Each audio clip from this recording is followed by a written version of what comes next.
What up, YouTube? It's Two Fat Guys Pull Us, and before we get to our video, we wanted to let you know about our milestone giveaway for 1,000 subscribers. We are giving away an Amazing Spider-Man issue number 4. This is the first appearance of Silk, the original Sin tie-in. I'm sure everybody is familiar with this book. This is a CBCS 9.8. Oh, yeah. Yeah, so... Big boy. This book is much hotter than it was when we first bought it for the show. Yep, that's true. You insist on still giving it away, and I'm very happy to do it.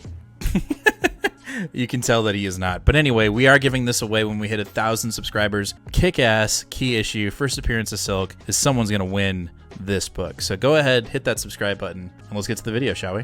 All right, Nate. Amazing facts, history, or big questions?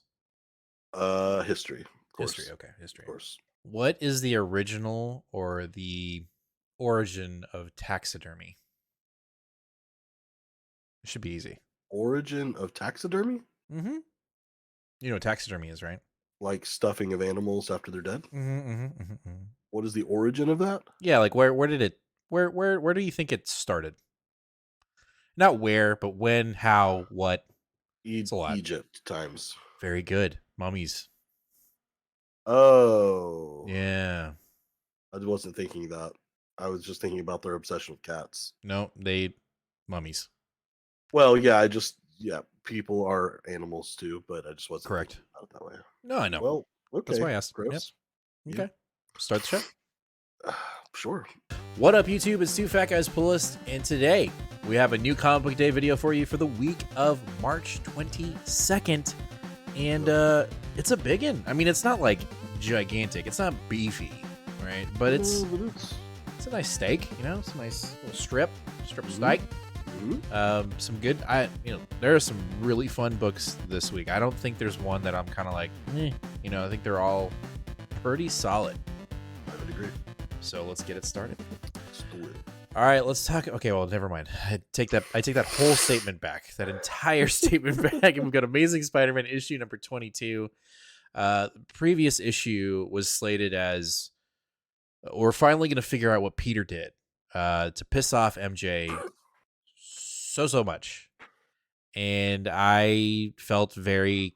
I guess it's kind of obvious what he did, but at the same time, there was a lot of callbacks in that issue. Yes. Like, hey, remember what happened in Amazing Spider-Man, blah, blah, blah, blah, blah, blah, blah. And I'm like, what the fuck did he do? And why is she mad? Right? And I think it's what he essentially created, like a sacrifice oath on Mary Jane, and she's got to die. Right? Is that, I can't remember. Something like that? I'm having a hard time remembering too, which is probably not a good tell on the issue. Right. All I do remember is that the stuff that they called back to was during Zeb Wells' last time that he was writing Amazing Spider-Man. He was like co-writing it with Dan Slott or like a back. I don't remember exactly. It was weird how that worked out. That was like 2008, so it was a very long time. But. Okay, well, I'm whatever. You know, I'm here for the ride. I'm just waiting. I'm waiting for when John Romita Jr. gets taken off the book. I'll be super happy. Yes, I agree with that. Always. All right, next up we have Doctor Strange, issue number 1 from Jed Mackay. He's been writing the other Strange book, right? With his wife currently in the helm of Sorcerer Supreme. So he's back. So this might be an instance where if you haven't been reading the other book, you may be a little lost, and that's me. It's me too. I fully acknowledge it because I only read the first 2 issues of that. I'm still picking it up, and I will have an open mind. I'll have my third eye open while we read this.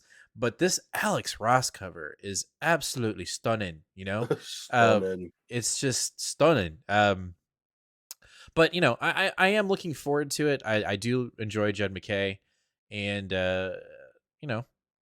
I'm open mind. Honestly, for sure. You, at least for me, knowing how I feel about Doctor Strange and just I'm not really interested in that stuff, that I'm picking this book up is a pretty big tell on my Jed Mackay fandom. Right. which there were some books that of his that I kind of passed on that I regret, and I think that some of those were the predecessors to these books because Mhm. now I'm kind of curious what was going on. But I think this is going to be really good reissue for Doctor Strange. For sure. Now, did he wrote the Death of Doctor Strange, right? Did he do that? Yes, yeah, he wrote So Death and then Strange and then this. Death So he's was Death was fun until the end. I remember the end. We were both kind of like, So, yeah. we'll see. I'm again open mind. Open Open mind. mind, open mind. All right. After that, we have the last issue of Steve Orlando's Marauders, issue number 12. Began in a mystery, is going to end in probably one of the biggest revelations in the X-Men universe outside of Hoxpox. Orlando is pulling out all the stops, and it looks like we're going to be resurrecting all of the mutants, or supposedly all of the mutants that died on Genosha. There's a massive waiting list currently to get resurrected on Krakoa, but it looks like we may have the key, supposedly, to the resurrection of all the mutants on Genosha. I am looking forward to it. I think Steve Orlando's run has been absolutely fantastic. It's a shame. I'm upset to see it go, but I know it's probably going to come back in the fall. But if you're looking to pick up a trade when this comes out as a trade, I think I highly recommend it. A lot of lore, a lot of history, but very fun, and the artwork in this run has been, again, I'll say it again, absolutely stunning. Been watching too much Manchester United videos. Anyway, I'm sad to see it go, but looking forward to seeing how it ends. If you're gonna watch football, at least watch a good football team, right? They're kicking ass right now. Oh, okay. They're no longer labeled as the Cowboys of the Premier League. Sorry, dude. Sure. It's all about Ulster. What did you? Wexham. Let's move on. Let's stop it. Stop it. All right, let's move on. I don't know football. All right, let's talk about another book that I'm super excited for, and that is She-Hulk issue number 11, Legacy 174. We are so close to the massive 175 issue that's going to bring in all a bunch of different writers outside of Rainbow, which I'm glad that she's on it though. But we are, Jack of Hearts has come back. It looks like they're going to work things out. He didn't die. At least we don't think he did. Oh, okay. Some crazy shit's going on in this book. But again, I'm not. I am a She-Hulk super fan, so I'm obviously going to sing high praises of this book. It's not for everyone, and that's okay. But I'm absolutely loving this book right now. Very excited to see where we move forward with the storyline. I say it every time this book comes out, and I say, Marvel, give it its ongoing. Stop giving it a 5-issue continuation. Just give it some consistency. Yeah. And I always get nervous when we get closer to the end of another 5-issue run, because I'm just waiting to hear from either Rowell or Marvel saying, and we're ending it on issue blah blah blah. Like, I just don't want it to end. It's very good. So, I'm looking forward to this one, but also I cannot wait for the 175. I'm really looking forward to that issue. Yes. All right. Ooh, let's talk about a Sins of Sinister tie-in, and that is Storm and the Brotherhood of Mutants, issue number 2 from Al Ewing.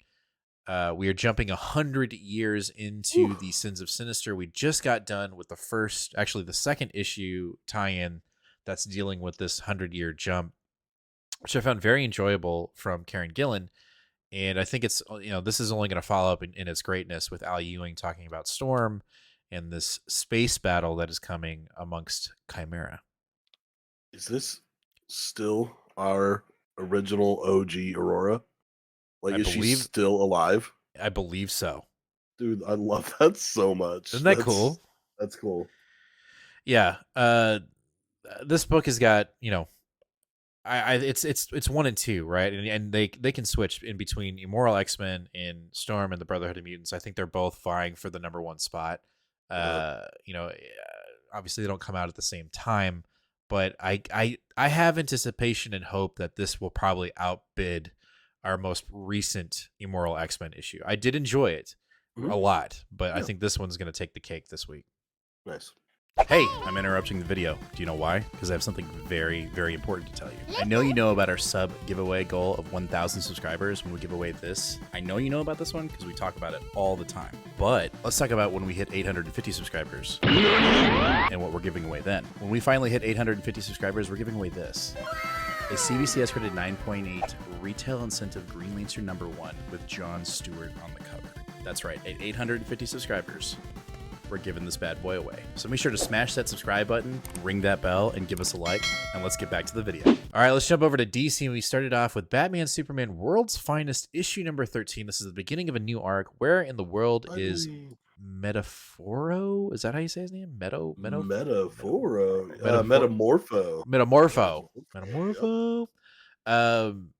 You know, this Mark Waid Mora team up is just killing it, and I know they are both jumping on the Shazam book soon. Yeah. Gotta wonder where that puts this book, but we're not gonna talk about that right now. We're gonna talk about issue number 13. This has always been a consistent for me right now. It's crazy. Never thought I'd say that, but World's Finest has been a very nice consistent from DC because they've been lacking that consistency. Yeah. But this one, I'm ready for a silly use fun time. Mm-hmm. Yep, and I think we're gonna probably get. It looks like this book's probably gonna run for a little while. This looks like this arc runs for a while. Okay. We're solicited all the way through issue 16 in June, so I think we've got a good little bit to go with this. That's a sigh of relief right there. So if you're looking for something consistent from DC, this one. All right. This is the one. All right, let's talk about another consistent book, but it could be in the air here because well, let me just get my thought out. Okay. Nightwing. So Nightwing, it feels like the book itself, Nightwing, is kind of prepping us for Titans, right? Is getting us ready for the wannabe Justice League, which again, I don't mean that in any disrespect. It's just that's where the group is going. They are basically the next Justice League, but they are the Titans. And it just kind of feels like that's where this book is going. And again, I'm sure it's solicited to June. But I'm just a little worried. I'm a little worried that we're going to lose our Nightwing book here soon. We're not going to lose our Nightwing book. Okay.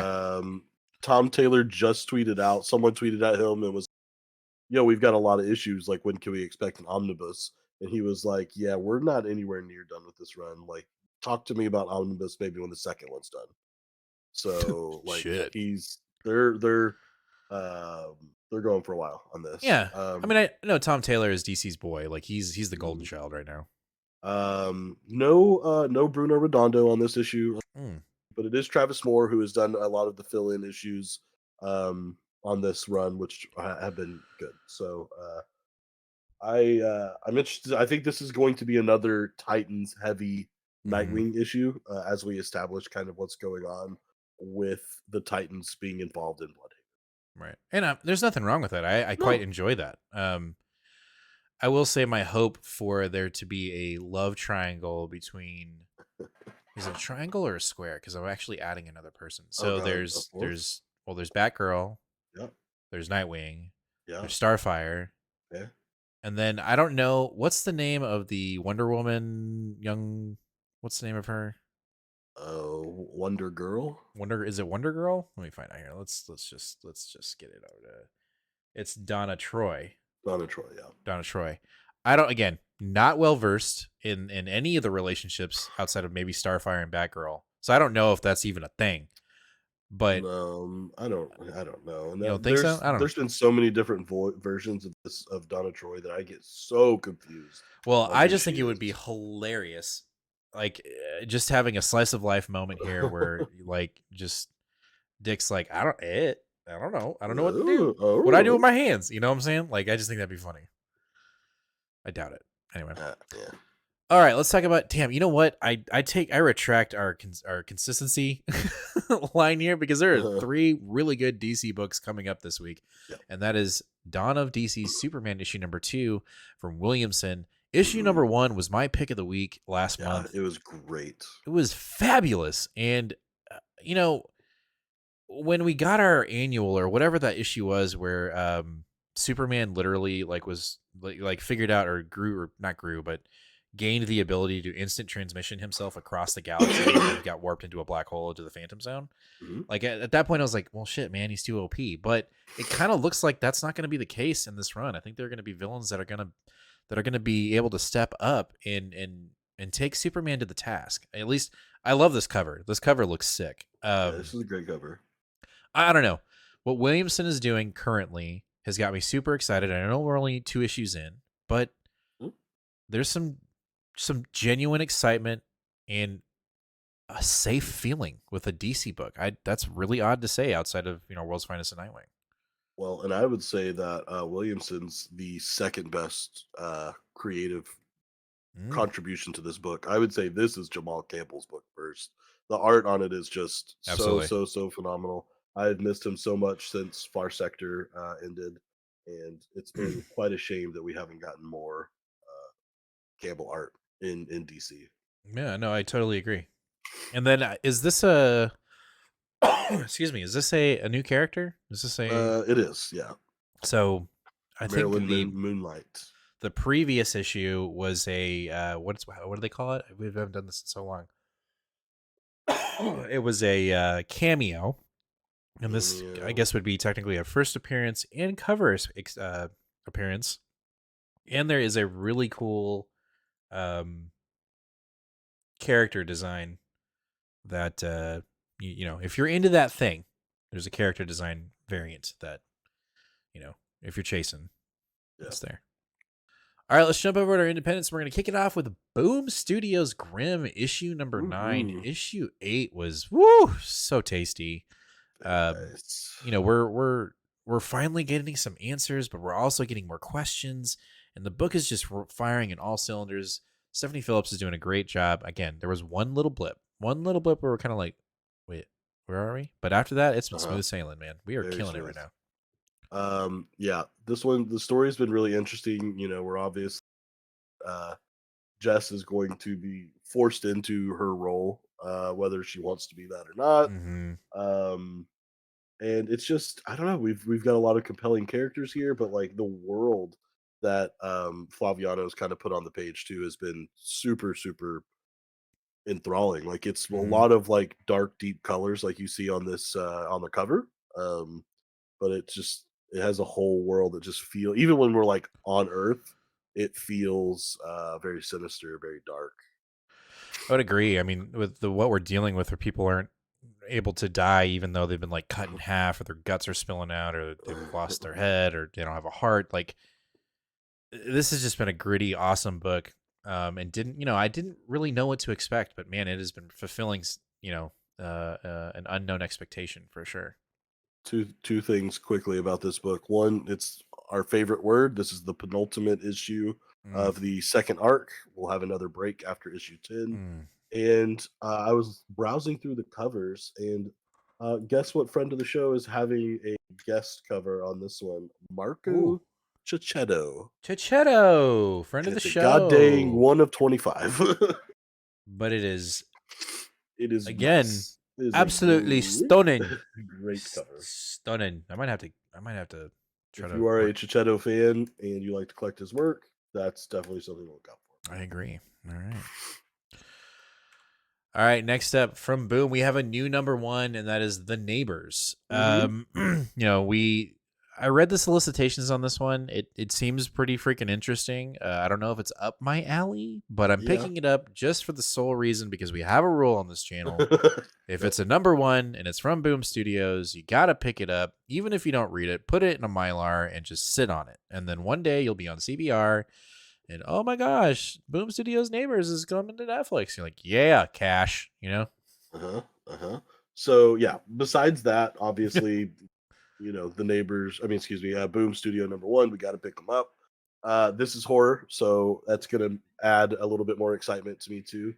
Plus, this has some creators that I think are, more new that are kind of starting to make a name for themselves. Jude Ellison Doyle wrote Ma, which was a previous Boom book that I didn't end up continuing, but I think that was more from large pull list fatigue than it was not being a good book. And then Kanonichi, the artist, did the second arc in House of Slaughter, Oh. which, while it was a difficult arc writing wise, it was a great arc art wise. I feel like when you said their last name, you should have been like Kendonichi. Kandonichi. There you go. Perfect. So you pair some creators who I want to see more work from. Plus, it's a boom. Plus, it's horror. Plus, it's the solicitation says it's steeped in Irish and English folklore and mythology. Yep, let's do it. Let's go. Okay. All right. I will definitely pick that up any day. Yep, I'm picking it up too, and I'll probably even read it. Well, I'll definitely read it. Yeah. All right, let's jump over to Dark Horse. We've got Blue Book issue number 2 from James Tiny Onion the Fourth. Yes. I don't know if I'm picking this one up or not. I know I wasn't. My expectations should have been definitely tampered, and I didn't quite understand what the book was about. Yeah. So issue 1 wasn't bad. My expectations were way off. So I don't remember if I ordered this or not, but if I did, I guess I'll pick it up. But it's just more of a weird book than a horror conspiracy book that I thought it was going to be like in his Department of Truth. Yeah, so this is a book that's about it is a comic dramatization of the experience that Betty and Barney Hill had in the 60s with their UFO experience. When it comes to UFO conspiracies, they're kind of considered the OGs of UFO sightings and stuff like that. And so, that's obviously stuff that Tinian has shown he has a lot of interest in, right? Especially with almost said True Detectives, with what not getting think of it. Department of Truth. Department of Truth. Thank you. Yeah. And then this has 2 stories. So this is, of course, collecting Substack comics. I believe the second one is called True Weird or something like that. But it's basically another short story covering some type of conspiracy or just really weird, unsolvable, unexplainable things that have happened, and just doing a comic dramatization of them. Yeah, I mean, it's Tinian. He's my favorite writer. It's so I'm obviously buying it. No, yeah, and Tiny Onion is still shining in this book. I went into the first book with just a completely way off like I just don't know where I don't even know where I was. So yeah. Anyway. All right. Over to Image, we have Infernal Girl Red issue number 3 or part 3. This is the last issue, and I believe the first arc. I know when the first issue dropped or part 1 dropped, when you read the back part of the issue where they were kind of the author telling you how thankful they were for you reading it, kind of made it sound like I don't know if we're gonna get a book, a part 4, a second book, but it does seem the case. It looks like we are going to get that. Obviously, it's going to hit over on his Kickstarter and kind of over there first. So if you're part of that, you're going to get the digital first, and then we'll get to a printed version. But for me personally, I've enjoyed Infernal Girl Red because it is part of this Massiverse that Kyle Higgins is creating, but it's probably been the most impactful for me in that Massiverse because everybody else, all the other books to me are just kind of boring. I know, we got other patrons of the show who are enjoying, Radiant Black or I don't know, the other ones. I don't even remember. The most recent one that we read was No One or Nowhere, or what was it? No One. No One. And I was not impressed with that one. And Kyle Higgins had his hands in the dough on that one too. But this one, he seems to be kind of, he's been not a part of it. And I'm not trying to shit on Kyle, but this is a little stinky in here, so I don't know. Well, okay. Anyway, all I'm saying is Infernal Girl Red has been really good for me. Like it's been as expected. The artwork has been fantastic. It feels kind of Power Ranger-esque, with a little bits of like Sailor Moon, which got me there, dude. It's been fun. I am intrigued. I'm not concerned, but I am intrigued to see how this first part's going to end. I don't believe we'll get any resolution. I'm sure we'll just get more mystery than that outside of that, but that's okay with me. Yeah, it's Massiverse, so I'm out. That's all good. I totally understand that. All right, let's jump over to our last book of the night, and look who it is. It's Donny Cates and Ryan Stegman with Vanish, issue number 5. I believe this is the last issue in the arc. Shit went down in the last issue. It's been a while since we've had a Vanish book. I think at least 2, maybe even 3 months. But best friend died. The hero, these superhero wizards disguised as superheroes are finally fighting back against our hero, or I don't know what you want to call him. So I think there's more to lose and less to gain in this issue. So I'm sure we'll see even more loss for our main character. But again, it's Ryan Stegman. His artwork is absolutely fantastic. It's Donny Cates. I'm digging his writing. It's the only Donny Cates we're really getting right now. We're not getting anything else outside of Vanish. Not even crossover. I mean, remember that book? Where did that go? It's on hiatus. It's on hiatus. Everything from Cates has been on hiatus, but don't fret. We've heard around, on the rumor mill that there is something coming from Cates. We'll just have to be patient. But as we wait, we read some Vanish. But I am looking forward to it. It's been super fun. All right, well, that's going to do it for this week's new Comic Book Day video for the week of March 22nd. Let us know down in the comments, what are you picking up today? What are you going to read first? And what's your potential pick of the week? I don't think we even said what our potential pick of the weeks were. That's probably going to be She-Hulk. Anyway.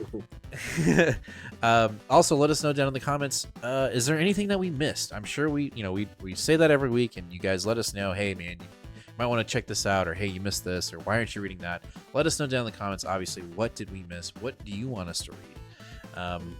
As always, make sure to hit that subscribe button, ring that bell, and give us a like. It would be greatly appreciated. We're on the way to 850 subscribers. We're getting there slowly. The numbers are up and down. They fluctuate. Last I checked, and this number could be completely different by the time this video comes out live, but we're at 799 right now, I think. So we're right there, man. We're getting close. So make sure that if you're not subscribed already, subscribe to the channel. We will see you guys live this Sunday, 8:00 p.m. Central Standard Time here on YouTube, where we'll talk about all these books and even more. We'll talk about our pull, but we'll also talk about what we're reading on the side. If you guys have any questions for us, if you want us to answer any hard-hitting comic book facts, or even just if you want to know about life, just head on over to our live show and ask us some life. Right? Kinda, I guess. Not really, but anyway, you can do it all on our live show this Sunday here on YouTube. That's about it. So as always, fam, be kind to one another and read more comics. Later.